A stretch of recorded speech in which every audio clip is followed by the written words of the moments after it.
Halo, jadi berlanjut setelah mengetahui metodologi tadi, kita bisa berlanjut ke prosedur substantif.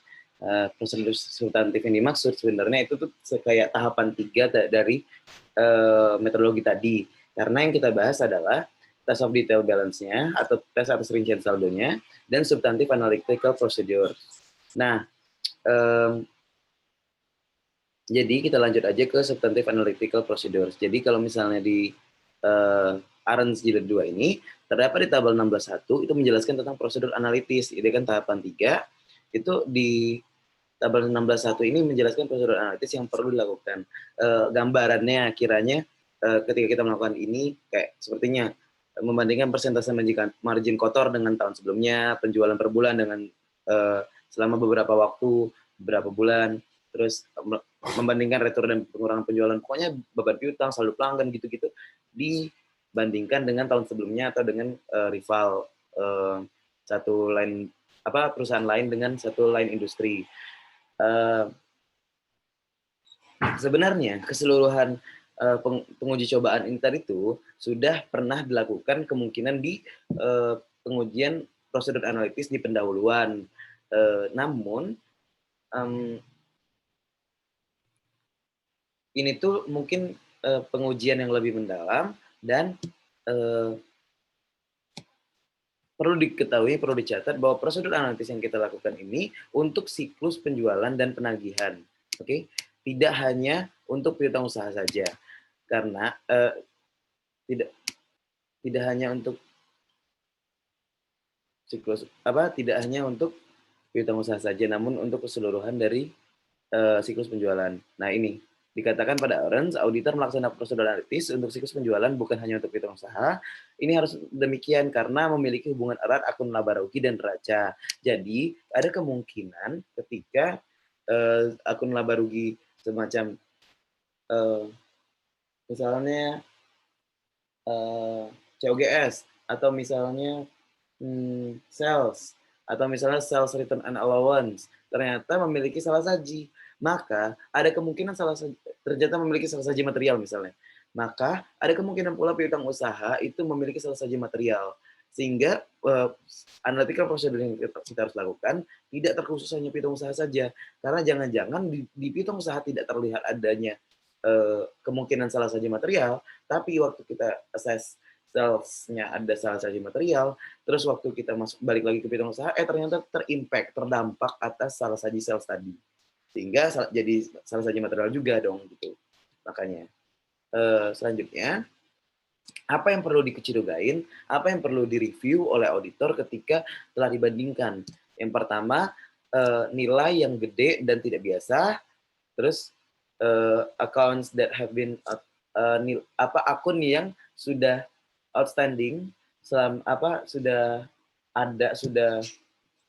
lewat jangka waktu untuk waktu yang sangat lama, misalnya akun piutang yang nggak dibayar-bayar tapi belum juga di write off, itu kan jadi question kan, kenapa tetap ada di sana dan tidak di write off, jangan-jangan ada kepentingan. Terus receivable from affiliated companies, officer, directors, and other related parties, ini penting banget karena kalau udah namanya piutang yang dikaitkan dengan perusahaan yang berafiliasi, terus memiliki director, pegawai, terus nantinya pejabat-pejabat dan segala macamnya yang memungkinkan adanya permainan di situ, konflik of interest, sehingga receivable-nya bakal tidak seperti seharusnya. Jadi perlu diperhatiin. Terus ada namanya credit balance. Artinya, kan piutang usaha itu harusnya di debit. Tapi kalau misalnya kita punya punya utang sama orang, sama perusahaan yang kiranya punya gimana sih? Maaf, saya ulang. Saya punya utang ke kalian. Saya punya maaf. Jadi saya punya piutang. Kalian ngutang sama saya. Nah, tapi suatu saat saya punya utang sama kalian, sehingga ada utang tadi itu dianggap sebagai saldo kredit dari piutang usaha saya, sehingga kelihatannya tetap aset gitu loh. Jadi, saya padahal saya ngutang sama kalian, tapi saya ngakuinnya sebagai aset yang dikreditin, ngerti nggak? Jadi pengurang aset saya saja, bukan penambah liabilities. Jadi kan itu salah satu yang bisa jadi cukup material. Orang-orang nggak sadar kalau misalnya kita sebenarnya punya utang, karena kita cantuminnya sebagai saldo kredit dari piutang usaha kita. Kan jahat. Nah itu perlu diperhatiin. Terus, yang terakhir, itu substantif analytical procedure, kalau misalnya dia tuh hasilnya favorable atau berguna, baik gitu, menguntungkan kalau kata Arens, itu tuh kita bisa jadi mengurangi pengujian atas rincian saldo kita, karena kayaknya kita udah yakin dari prosedur substantif analytical procedure ini dan udah cukup cukup kuat bukti yang kita bisa pegang. Jadi untuk beberapa tujuan, kita nggak perlu verify itu secara detail balance banget, secara pengujian atas rincian saldo. Dengan ini aja udah cukup. Namun, kalau ternyata ketunjukan nih ada unusual fluctuations, ada large amounts yang atau ada outstanding account atau ada akun-akun yang kayak tadi itu, yang masalah-masalah tadi itu, wah berarti kita harus malah makin deep nanya ke manajemennya kenapa bisa kayak gini dan kenapa bisa kayak gini. Dan kata Arens itu nggak boleh itu harus direview lagi, harus dievaluasi lagi jawaban dari manajemennya apakah cukup memuaskan atas inquiries yang kita baru kasih itu, sehingga dia tiba-tiba gede atau sehingga dia tiba-tiba menggunakan saldo kredit dari piutang usaha dan segala macamnya. Apakah alasannya itu mumpuni gitu. Nah, lanjut ke mendesain dari pengujian atas rincian saldo. Jadi, pengujian atas rincian saldo itu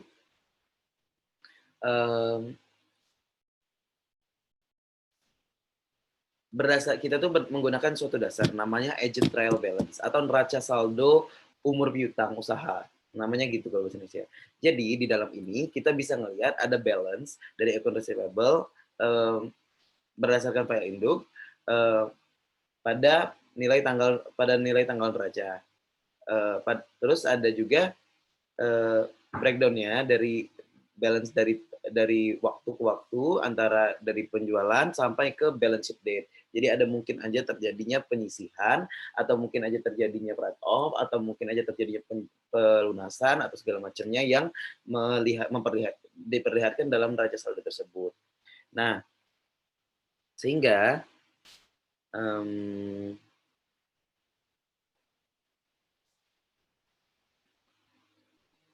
oh iya, kalau misalnya di Arens, kita sudah berasumsi bahwa ketika kita melakukan pengujian atas rincian saldo, seluruh metodologi di atas yang tadi itu sudah dilakukan, sehingga ada kertas kerja perencanaan bukti yang membuat kita yang dihasilkan dari asesmen per resiko, per pengujian yang telah kita lakukan sebelumnya itu, sehingga membantu kita dalam pengujian atas rincian saldo yang final ini.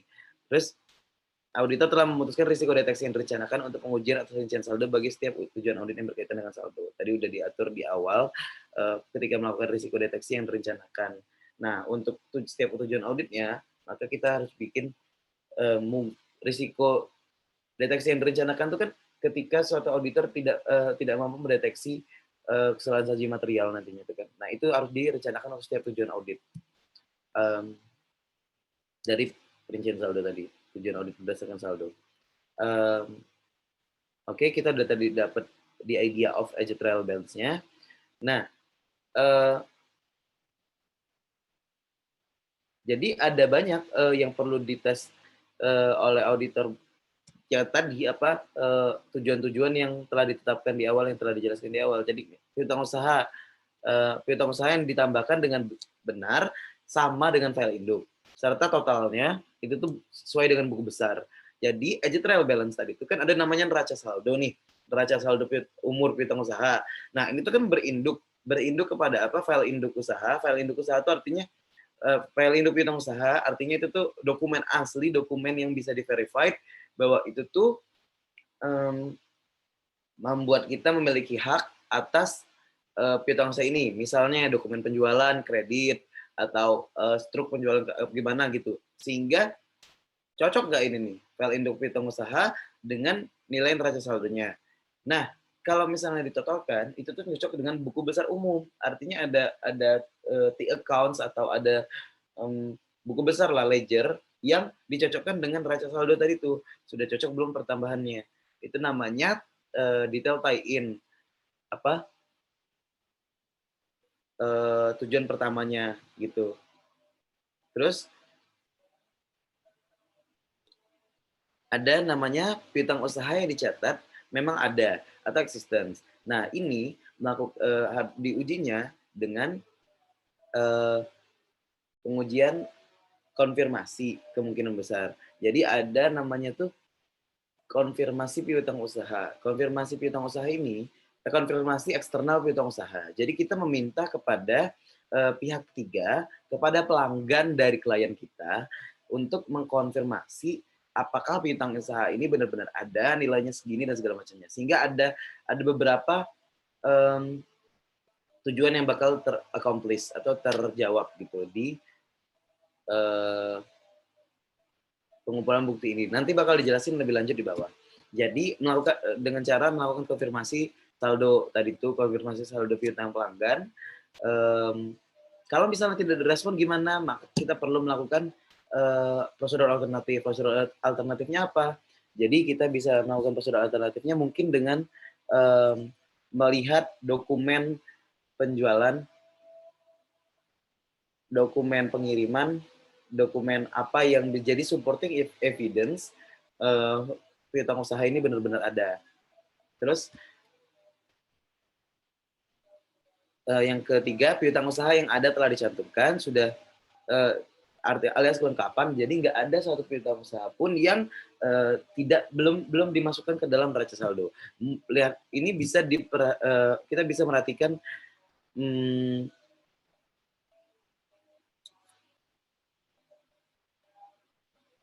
sebenarnya ini tuh menurut Arans itu tuh agak sulit untuk menguji saldo akun dari aja trial balance yang sengaja dihilangkan atau tidak ada gitu. Kecuali kita nyiimbangin itu dengan file induk. Jadi kayak neraca saldonya kita bandingin sama file induk, seluruh file induk kita kumpulin, terus kita lihat ini ada nggak, ini ada nggak, ini ada nggak gitu. Nah, kalau misalnya sengaja hilangin itu tuh bakal sulit. Dengan misalnya caranya kalau nggak cocokin file induk tadi, cocokin dengan buku besar umum. Artinya melakukan rekonsiliasi juga. Dan kita voting neraca saldonya. Gitulah. Pokoknya intinya kita cocokin antara dua file tadi itu ada semua apa enggak. Nah, jadi kalau misalnya sengaja dihapuskan, sengaja dihilangkan, maka kemungkinan besar sulit ditemukan untuk menggunakan pengujian atas rincian saldo. Karena kalau misal jarang banget tuh auditor melakukan konfirmasi piutang usaha terhadap piutang usahanya yang nol, ya kan? Jadi kita mengirimkan konfirmasi piutang usaha biasanya ke yang memiliki nilai material piutang usahanya. Tapi kalau misal piutang usaha pelanggan ini tuh nol, kayak auditor jarang ngirimin surat untuk melakukan konfirmasi apakah benar-benar nol gitu piutang usahanya. Padahal mungkin aja nggak nol gitu.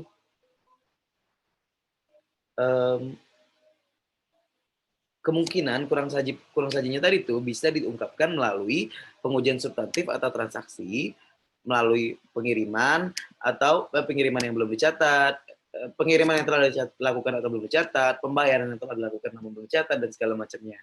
Jadi pengujian substantifnya atas transaksi gitu. Atau melakukan prosedur analitis tadi yang sebelumnya kita lakukan. Nah, terus piutang usaha sudah akurat, artinya perhitungannya sudah akurat dan nilainya sesuai dengan yang dimiliki oleh konsumen.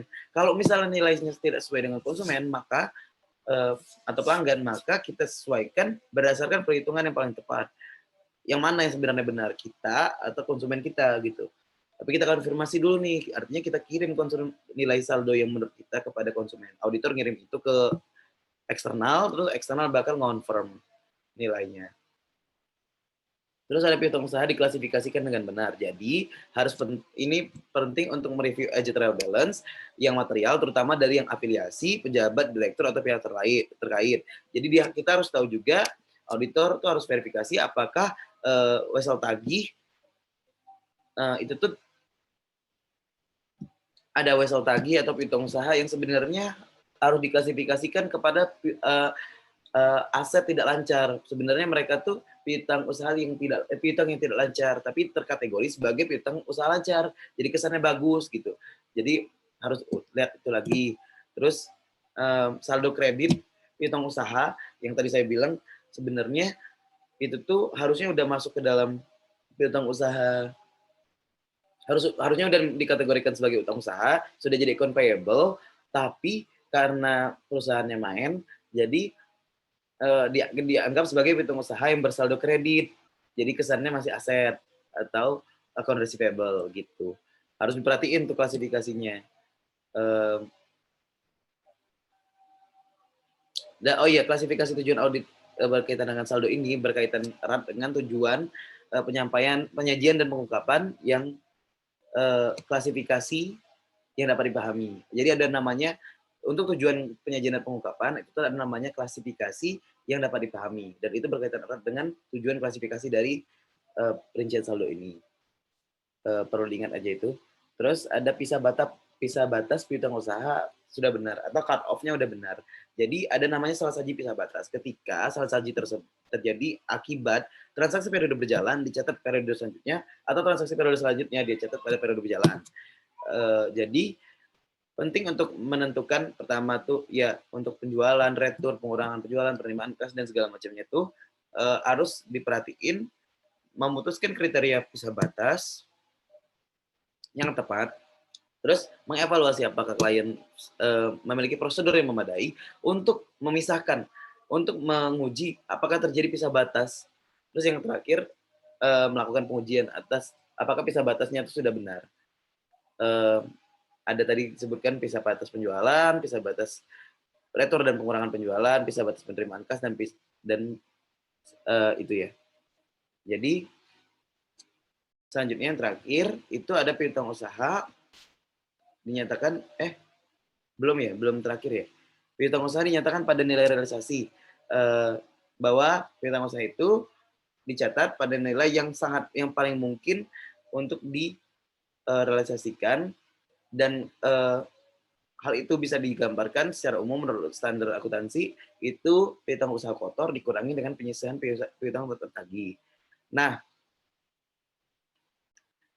ketika kita memulai pengujian pengendalian ini, kita mereview hasil pengujian pengendalian terkait dengan kebijakan kredit klien, kemudian kita perlu konsultasi dengan manajer kreditnya dari perusahaan klien, terus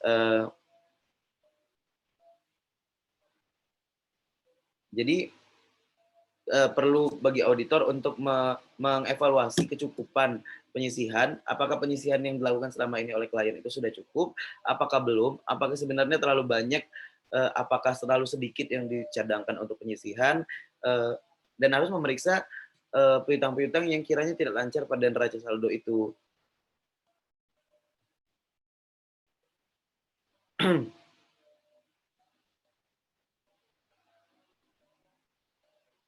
Jadi bagi auditor itu tuh mengalami dua kekurangan untuk dalam mengevaluasi penyisihan dalam mereview setiap saldo yang tidak lancar bagi agent receivable tadi itu, yaitu yang pertama piutang lancar diabaikan ketika menetapkan kecukupan penyisihan, walau beberapa jumlah tersebut tidak dilakukan lagi menjadi tidak tertagih. Jadi piutang usaha itu biasanya dianggap piutang yang sudah lancar itu tuh dianggap tidak lagi relevan untuk dipertimbangkan sebagai yang tidak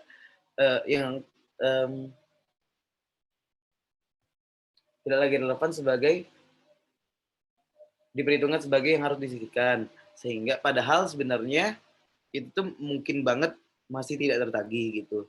Kemudian sulit untuk dibandingkan dengan tahun lalu atau tahun berjalan karena ini sesuatu yang tidak terstruktur dan sangat fluktuatif terhadap ekonomi, pelanggan kita juga berubah-ubah dan segala macam, keadaan keadaan ekonomi pelanggan kita juga berubah-ubah. Terus klien memiliki hak atas piutang usaha seperti yang saya bilang, harus diperhatikan oleh auditor apakah suatu piutang mungkin telah digadaikan sebagai jaminan diberikan kepada orang lain, difaktorkan atau dijual dengan diskon. Sehingga dan ini tuh biasanya tidak bisa dilakukan secara konfirmasi karena bahkan pihak eksternalnya, bahkan orang yang punya utang itu tuh tidak mengerti, tidak tahu bahwa sebenarnya utang yang mereka punya itu setelah difaktorkan, telah digadaikan, telah diapakan kepada pihak eksternal lainnya gitu. Jadi kita nggak bisa melakukan itu secara konfirmasi piutang usaha. Yang bisa itu pengungkapannya bisa dilakukan dengan cara kita bahas langsung dengan klien, konfirmasi dengan bank, memeriksa kontrak utang yang memeriksa kontrak utang yang mungkin menyertakan piutang usaha sebagai jaminan, terus mereview notulen rapat dan segala macamnya. Yang terakhir mungkin penyajian dan pengungkapan piutang usaha. Jadi ada 4 tujuan audit terkait dengan penyajian pengungkapan, dan itu tuh biasanya direview pada tahap penyelesaian audit. Namun ada beberapa yang beririsan dengan rincian saldo, pengujian atas rincian saldo. Seperti yang tadi dibilang di awal, itu ada pengujian klasifikasi. Nah, pengujian klasifikasinya itu tuh mirip-mirip dan berkaitan erat ketika kita melakukan pengujian atas rincian saldo, itu bisa sekalian menjawab